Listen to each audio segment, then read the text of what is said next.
All right, let's talk about credit card interest. It's one of those things that pretty much everyone deals with, but honestly, it's also one of the most misunderstood parts of personal finance. How it works is the key to everything. It's the difference between racking up free rewards and falling into a really, really expensive trap. So let's pull back the curtain and see what's actually going on. So, you've seen this a million times, right? An ad pops up for a shiny new credit card and it says 24% APR. Your brain might just think, okay, 24% a year, I guess. But nope, that's not how it works. Not even close. That big annual number, it's kind of a distraction from what's really happening behind the scenes.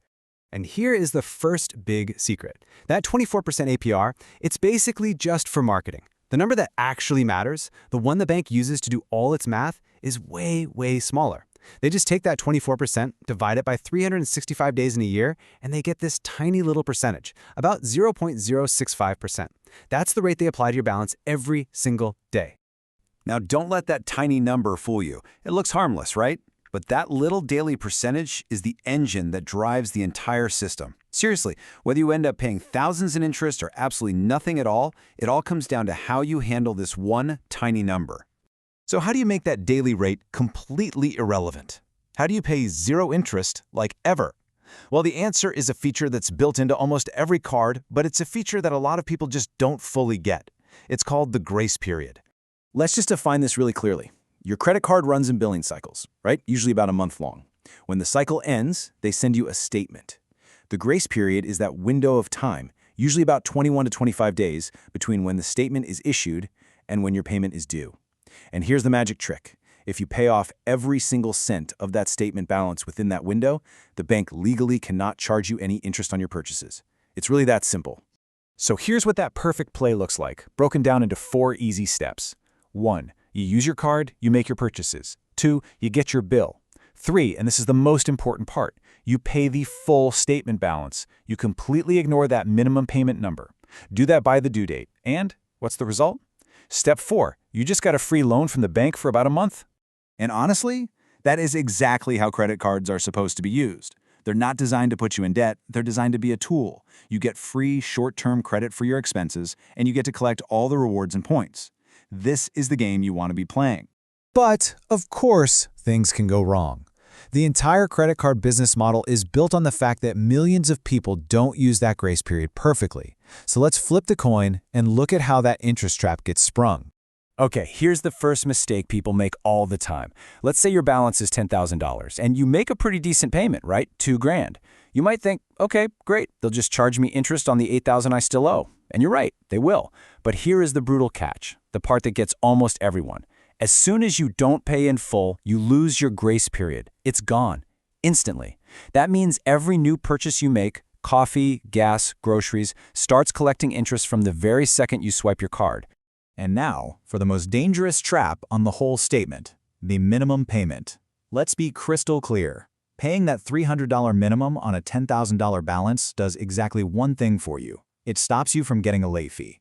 That's it. You are immediately hit with interest charges on the other $9,700. Make no mistake, the minimum payment exists for one reason: to keep you in debt and paying interest for as long as humanly possible. So the moment you start carrying a balance, another powerful force kicks in. And this one works against you every single day. It's the reason credit card debt is so hard to shake. We're talking about the daily debt snowball. This is called daily compounding. Here's how it works. Every day, the bank calculates that tiny bit of interest and adds it to what you owe. But then the next day, they calculate interest on that new, slightly bigger balance. It's relentless. You end up paying interest on your interest. It's a snowball rolling downhill, just picking up more snow and getting bigger and faster every single day. Let's look at how this plays out. You start with 10 grand. After one day, you owe an extra $6.50. Doesn't sound like a lot, right? But it's this invisible growth. By the middle of the month, you've added almost $100 in interest without spending another dime. After just 1 month, your balance has jumped by nearly $200. And that's how debt can quietly spiral out of control. Oh, and there's one more really important detail you have to know. Not all transactions are created equal. Your normal purchases, they get that grace period if you play your cards right. But a cash advance, using your credit card at an ATM to pull out cash, that is the absolute worst way to use a card. Why? There is no grace period. Zero. Interest starts piling up the second that money is in your hand, and it's almost always at a much, much higher interest rate. Just don't do it. Okay, so we've seen how all of the traps work. A little scary, I know. But now let's flip this whole thing around. Let's finish up with a simple, powerful playbook. This is your winning strategy to make sure your credit card is always working for you and never against you. Here it is, the 4 non-negotiable rules for winning with credit cards. Number 1, always, always pay 100% of your statement balance every time, no exceptions. Rule 2, never treat the minimum payment as a real option. It's a trap, not a plan.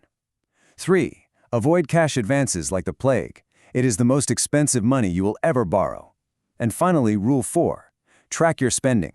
Make sure you can actually pay off that balance when the bill comes. When all is said and done, this is the only number that should matter to you. 0.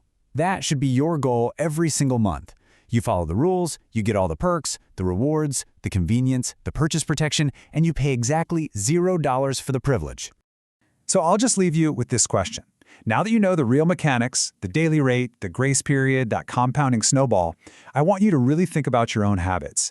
Is your credit card a powerful tool that's earning you rewards for free? Or is it quietly becoming a ticket to some really expensive long-term debt? Because now the choice is completely up to you.